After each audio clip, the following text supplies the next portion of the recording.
stylish bandit slayer. Okay, it got me. That got a laugh out of me.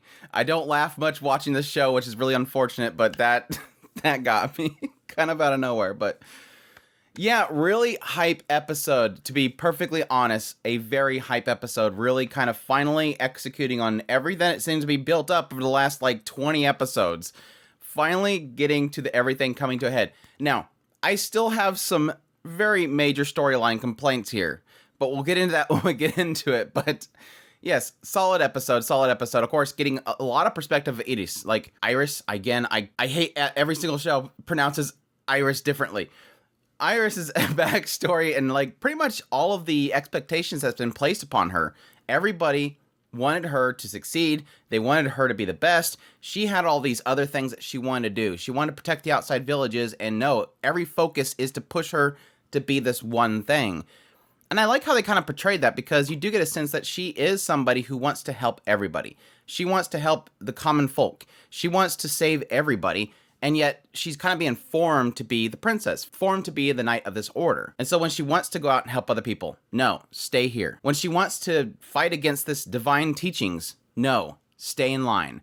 And that's something that she's been dealing with this entire time. And so finally, when she has her moment to kind of make herself shine, which that was the whole point of this particular festival, she wanted to prove herself once again and gain new soldiers.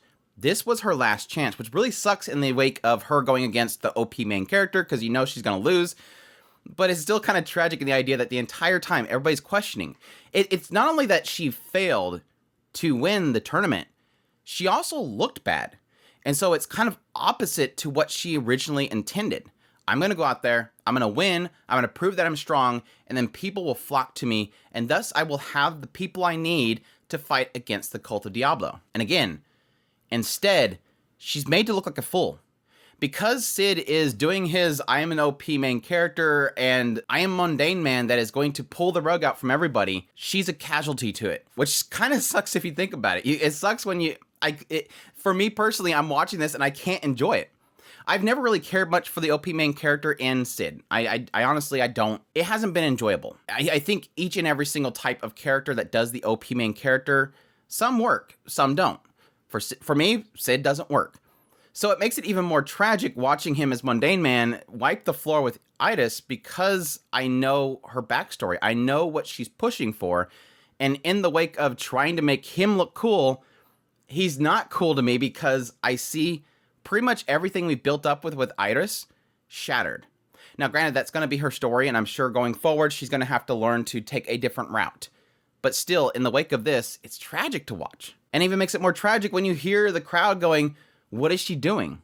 She's running away? Why does she keep staggering? Everybody sees her as weak. Not that Mundane Man is strong.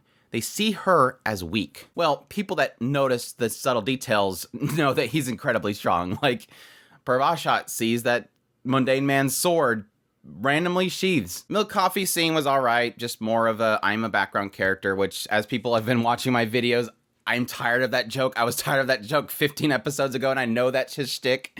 At least with this one, it kind of played off the aspect that he's slightly off camera. So he recognized the idea that, oh, this is a perfect background character moment, because he's literally off the camera talking.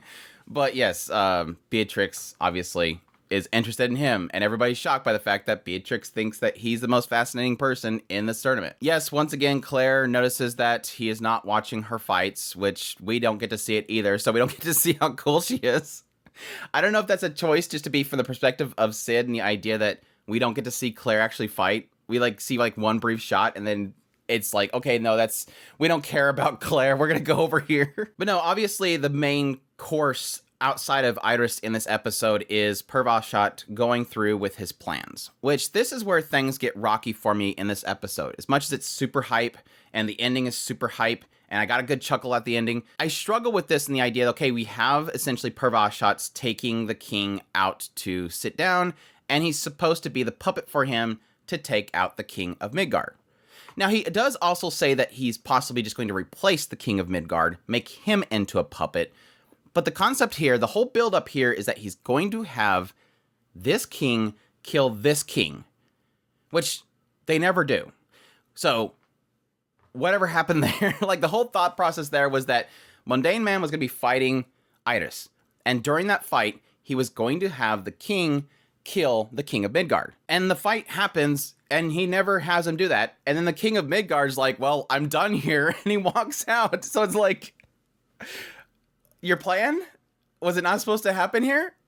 But not only that, the other part that kind of frustrates me is that, yes, Rose finally shows up. Fantastic.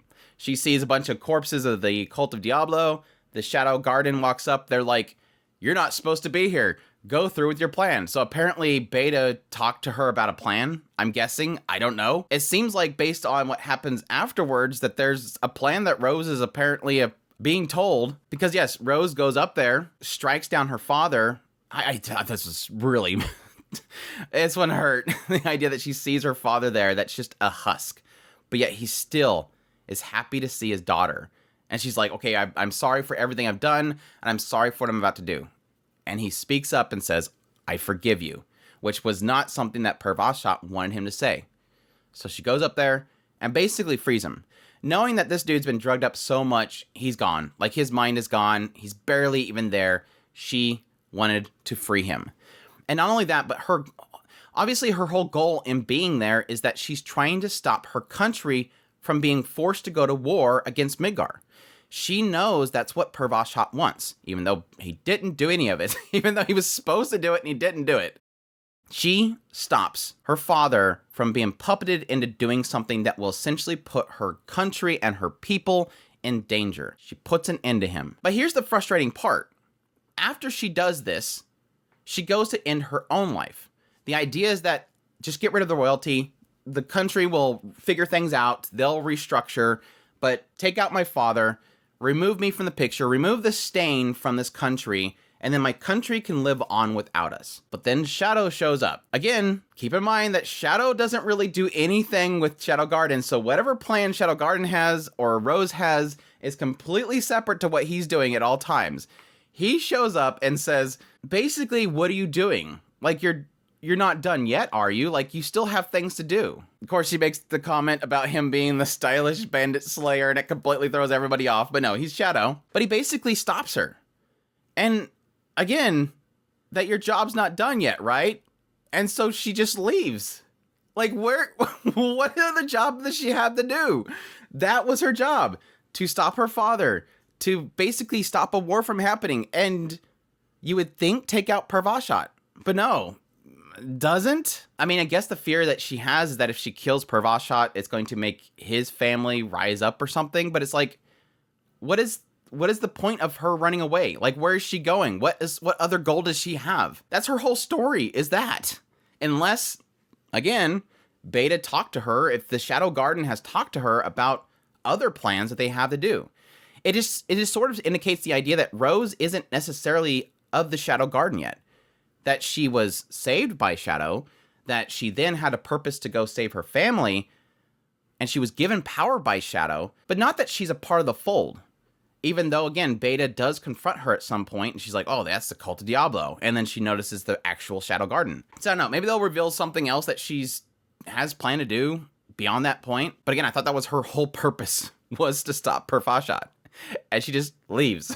Like, where's she going? But no, I think the idea that Mundane Man has revealed himself to be Shadow is sort of a nice band-aid for what happened with Iris. Because now she can at least know that, oh, the reason I lost was because I literally fought Shadow. And Shadow is this person that is being seen right now as being this extremely powerful guy. And yes, that means that Beatrix is perfectly fine with stopping him.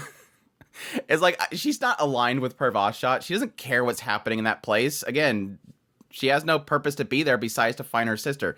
But the moment that she sees this going on, she's like, oh, strong opponent, gotta fight it. So she immediately jumps into it, which will be interesting. I'm hoping this studio puts together some good animation next episode. I honestly, there's been a lot of action scenes in this series so far that has been kind of just nothing but sliding stills. So I'm hoping they put a lot of effort into this fight because, for me at least, massive hype around the idea of this battle goddess essentially going after Shadow. Which, again, in the end, I know he's going to be OP and beat her, but still, maybe she might actually give him a challenge. We don't know. I did like Rose's outfit when she came there. She had the whole one single long sweatshirt with the absolute zone going on. She looked good. Not but probably better without the hood on, but yeah. Anyhow, that's my thoughts on episode 19 of Eminence and Shadow. We have one more episode, so I hope you guys will join me next week for the finale. Hopefully it's a good one. I'm really hoping for a really nice, banger of a final episode. Hopefully it doesn't have too much kind of source material baiting, depending on if they actually announce a new season or not. I mean, I hope that it gets another season. I hope for every show to get another season because, people enjoy things. I want them to have more seasons. But we'll be looking forward to it. Maybe Sherry will show up. Sherry hasn't been in the show in a long time. And it's sad because I think at this point I can kind of give up on the idea that we'll ever get the reveal on my original prediction of Noshino. So who knows? But looking forward next week. Hope you guys enjoy this video. As always, if you did, make sure that like button down below. Comment. Let me know what's thought of the episode. Additionally, if you're new to the channel, make sure that subscribe button so you get my content. I do news, reviews, first impressions, top list. If it's anime, it's pretty much here. Additionally, if you want to support the channel more, we have a Patreon link, tips link, super thanks, and a membership button down below. I greatly appreciate it, but it does. And y'all take care.